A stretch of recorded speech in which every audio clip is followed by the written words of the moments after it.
Parlons. Design. Parlons. Design. Parlons. Salut, c'est Romain, bienvenue dans un nouvel épisode du podcast Parlons Design, dans lequel on va discuter navigation mobile, quels sont les composants qui existent pour gérer la navigation sur une appli mobile ou sur un site web mobile, et quels sont les critères sur lesquels on peut faire notre choix, quels sont les avantages et les contraintes de chacun de ces composants, et enfin les bonnes pratiques de ces composants pour les implémenter et les implémenter bien. C'est un podcast qui m'est venu à l'idée suite à une discussion qu'on a eue sur le Discord de Parlons Design, qui est ouvert, qui est libre, le lien est en description si vous voulez le rejoindre, donc n'hésitez pas. Et donc le but, ça va être tout simplement de faire un petit tour d'horizon de toutes les possibilités, de la manière dont on peut organiser la navigation sur un site web mobile, sur une app iOS ou Android, voir également quels patterns sont plus adaptés ou sont plus préférés par certains supports, pour ensuite pouvoir faire le bon choix dans nos projets.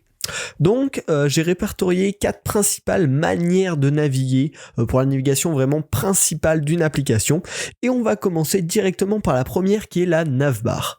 La navbar, vous connaissez très certainement, c'est en général une barre qui est en bas de l'écran, qui va regrouper plusieurs items, en général 3 à 5 éléments, avec une petite icône et un petit label ensuite, et quand on va appuyer sur une de ces icônes, on va passer d'une section à l'autre qui est vraiment séparée. Donc ça, c'est un pattern qui est très utilisé et vraiment très poussé sur iOS, et qui également désormais est plutôt pas mal utilisé sur Android, par contre beaucoup moins sur le web, pour une raison assez simple qui est que les navigateurs web mobiles en général ont une barre d'outils en bas de l'écran, et donc c'est pas évident, c'est pas fait pour de mettre une navbar qui serait du coup au-dessus de la barre d'outils du navigateur et qui pourrait un peu se confondre avec, mais sur les web apps par exemple, ça peut commencer à être utilisable. L'avantage de cette navbar, c'est qu'elle est très intuitive et vachement pratique pour l'utilisateur. Par contre, il y a une contrainte, une contrainte majeure, c'est qu'on ne peut pas y mettre plus de 5 éléments. Si vous passez à 6-7 éléments sur une navbar, elle va être surchargée, elle va devenir difficile d'utilisation, et du coup tout l'intérêt va être perdu. Et moins de 3 éléments, ça risque de faire un peu vide. Après ça dépend une question de style, comment vous allez gérer ça, mais 3 éléments, visuellement en général, c'est ce qui est nécessaire, et il y a peut-être d'autres solutions qui seront plus adaptées si vous avez que 2 sections sur votre application. Aussi, une autre des contraintes, c'est que ça va être vraiment une organisation sectionnée de l'application. Chaque icône dans votre tabbar, dans votre navbar, vont représenter une section spécifique séparée du reste de l'application. Et enfin, la dernière contrainte, c'est que cette navbar ne doit pas contenir d'action. Chaque bouton sur cette navbar doit vraiment correspondre à une section. Si vous avez un bouton de recherche, il doit être placé ailleurs, sauf si ce bouton de recherche amène vers une page spécifique de recherche. Mais surtout, en termes d'habitude pour l'utilisateur, les navbars ne contiennent jamais d'action autre que naviguer d'une section à l'autre. Donc niveau bonne pratique, qu'est-ce qu'on peut avoir, à quoi faut-il penser quand on design une navbar ? La première, c'est qu'on peut mettre en général une icône et un texte, et c'est bien sûr l'idéal.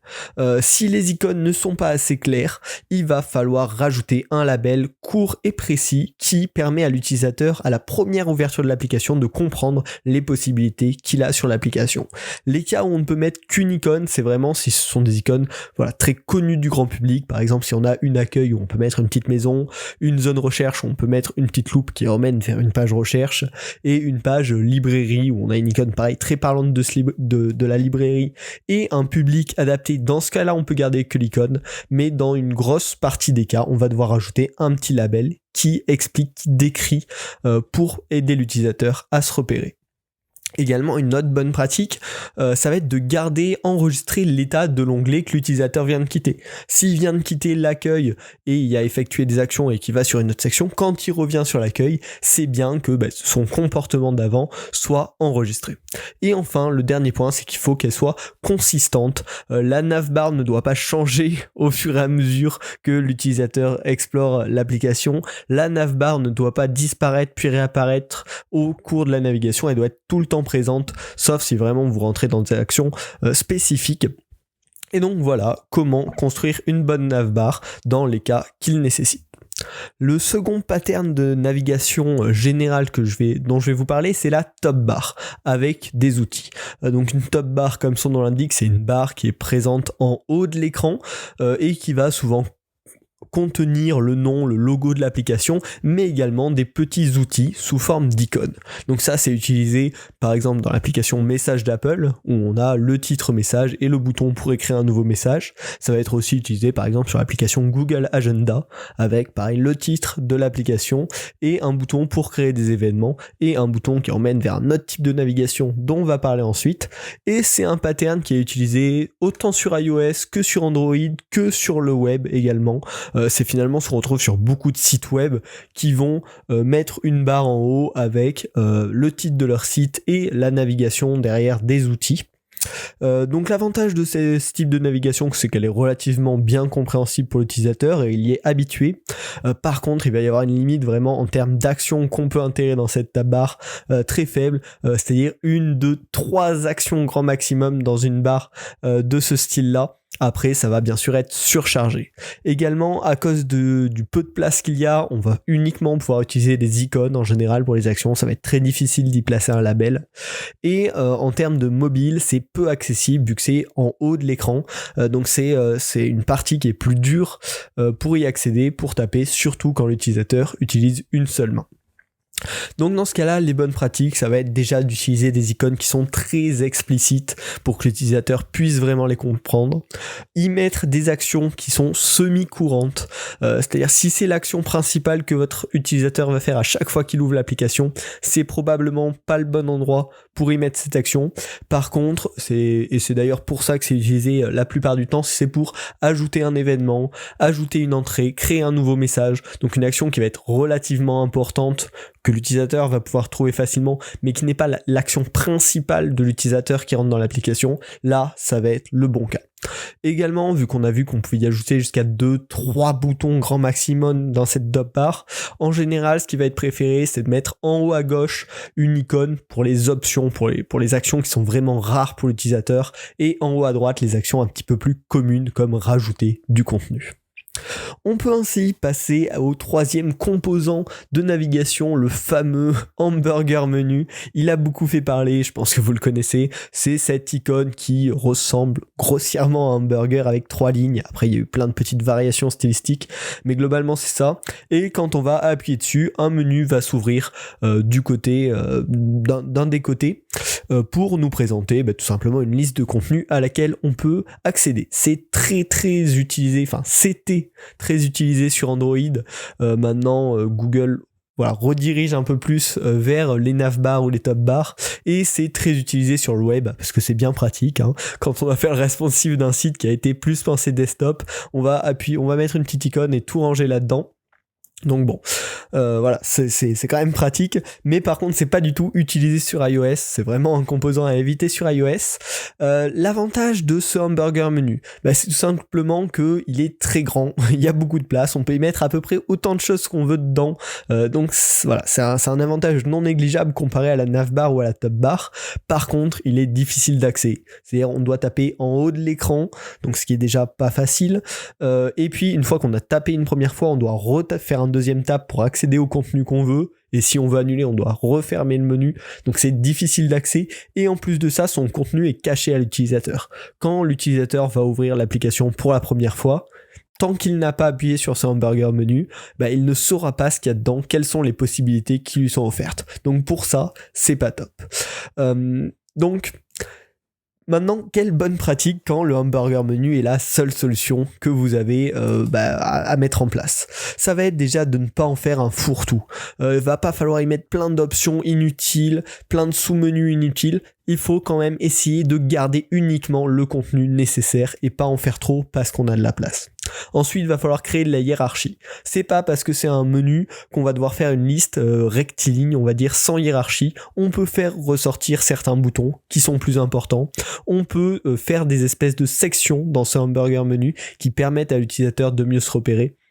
Voilà, on peut créer de la hiérarchie dans un hamburger menu, c'est pas un problème et ça peut même être un atout. Et enfin, va falloir l'utiliser, voilà, vraiment en dernier recours, vraiment dans l'idéal pour du contenu qui est rarement utilisé par l'utilisateur. Ça peut être des paramètres, ça peut être des conditions spécifiques, enfin voilà, des choses que vous voulez pas spécialement montrer à l'utilisateur. Et donc voilà pour ce hamburger menu. Enfin, le dernier pattern de navigation dont je voulais vous parler, c'est celui par les gestes. Il a été utilisé notamment énormément par Snapchat, qui l'exploite encore aujourd'hui, par Instagram aussi, dans certaines parties de son application. C'est utilisable uniquement dans les applications natives, globalement, sur les sites web, ça marche pas très bien si on exclut le scroll bien sûr. L'avantage de la navigation par geste, c'est qu'elle est extrêmement rapide et puis elle prend pas de place sur l'écran, elle est invisible finalement. Mais par contre la grosse contrainte liée bien sûr, c'est que c'est à peu près introuvable de savoir qu'il y a une navigation par les gestes. Et en plus de ça, c'est limité. Il y a relativement peu de gestes qui sont disponibles finalement sur un écran tactile.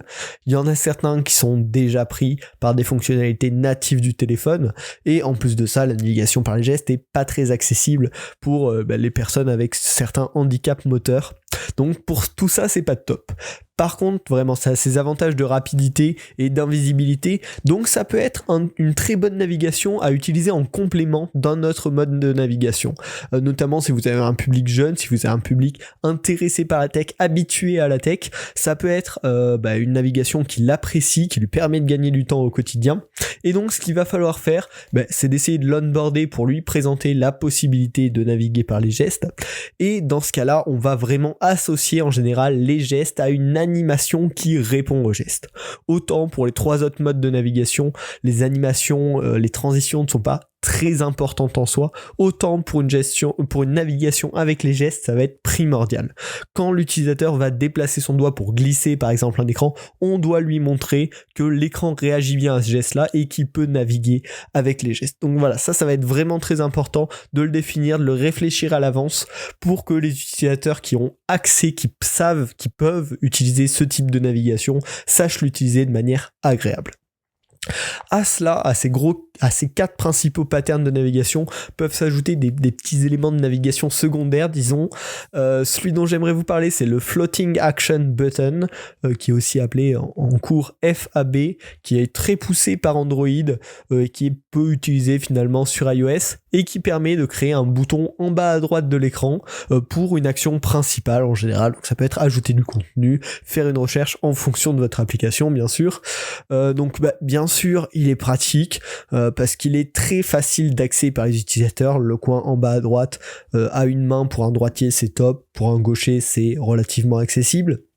Donc c'est pratique, vous pouvez d'ailleurs potentiellement proposer un mode gaucher pour placer le FAB à gauche pour ceux qui en ont besoin. Ça peut être une bonne chose. Et donc il est pratique pour ça. Également, en élément secondaire, il y a ce qu'on appelle les onglets glissants, les snail trail. Donc ça en fait, ça va être tout simplement des catégories plus ou moins qu'on peut faire scroller horizontalement. Ça va être pratique pour naviguer parmi des catégories bien sûr. Et en général, ça se place en haut de l'écran. Et ça permet par exemple, si on a une liste de produits, de pouvoir assez facilement naviguer entre tous les produits, les chaussures, les casquettes et les t-shirts, tout simplement en scrollant sur l'axe X et en tapant sur la catégorie que l'on souhaite. Le dernier point de navigation dont je voulais vous parler mais qu'il faut absolument éviter, c'est la navigation via des menus déroulants. Il y a quelques applications qui se sont tentées, c'est une très mauvaise idée parce que les utilisateurs tout simplement ne pensent pas du tout à ouvrir un menu déroulant pour choisir la section vers laquelle ils veulent aller, donc ça c'est à éviter absolument. Voilà, j'espère que via ce podcast, vous aurez redécouvert ces manières de naviguer, que vous aurez un petit peu revu les contraintes, les avantages, les bonnes pratiques de chacun. Et puis bien sûr, avec tous ces éléments maintenant qu'on a exploités en tant que designer, il faut pour chaque projet faire le bon mix. C'est-à-dire il n'y a pas de solution absolue, mais par contre, il y a une solution parfaite, enfin une solution idéale on va dire pour chaque contexte, pour chaque projet. Donc voilà, également je voulais faire une petite aparté sur la question du style. À quel point est-ce qu'on peut s'écarter du style de ces composants, du style habituel de ces composants. Il n'y a pas de règle, je pense.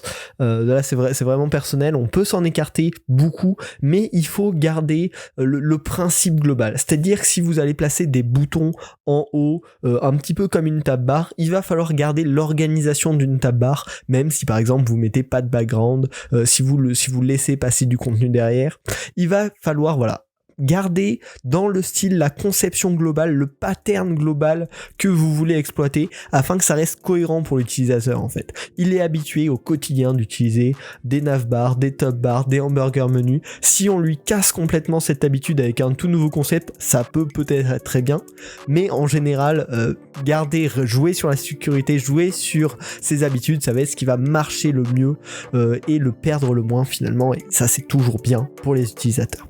Enfin bon, j'espère que ce podcast vous a plu. Vous pouvez bien sûr le noter sur la plateforme sur laquelle vous l'écoutez, ça fait super plaisir, ça motive, ça permet de le faire connaître. Et si vous voulez plus de contenu design, je vous invite à suivre Partageons Design, c'est un blog et une newsletter que j'ai créé sur lequel je partage les meilleurs contenus design sur lesquels je tombe chaque semaine. C'est bien sûr gratuit et le lien est dans la description. J'espère que cet épisode vous a plu et on se retrouve la semaine prochaine pour un nouvel épisode de Parlons Design. Salut! Parlons design. Parlons design. Design.